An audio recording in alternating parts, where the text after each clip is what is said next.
এটা কি করবে? এটা আমি আম মাখা করব। এটাই আমি লেবুর পাতা দিচ্ছি, এটাই আমি, এটা বিট নুন বলে না সন্দক নুন বলে? সন্দক নুনই, বিট নুন নয়। বিট নুন তো আনা হয়েছে, এটা গুঁড়ো করা হয়নি এখন। না না, এটা বিট নুন, গুঁড়ো করাটা মানে কালোটা, কালোটা গুঁড়ো হ্যাঁ, করা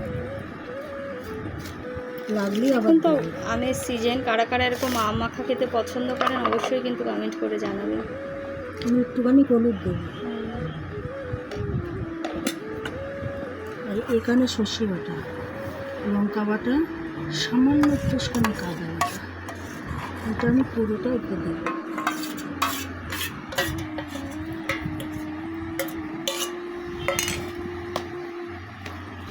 চিনি, ওরা চিনি দিচ্ছে, ওরা চিনি যে যেরকম খাবে।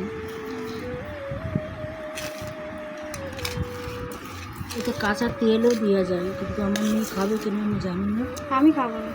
এই কাঁচা তেলটা আমি দিচ্ছি না।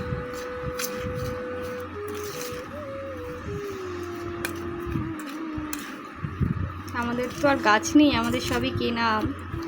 গাছের আম হলে আরও বেশি টাটকা পেড়ে খাওয়া যায়। গন্ধটা ভালো বেরিয়েছে।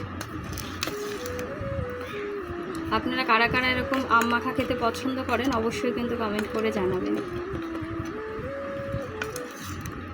ভিডিওটা যদি ভালো লাগে তাহলে অবশ্যই লাইক কমেন্ট শেয়ার করবেন। সকলে খুব ভালো থাকবেন, সুস্থ থাকবেন, সচেতন থাকবেন।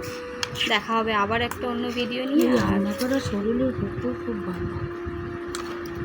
আজকে এখানেই বিদায় নিচ্ছি। সকলে ভীষণ ভালো থাকবেন।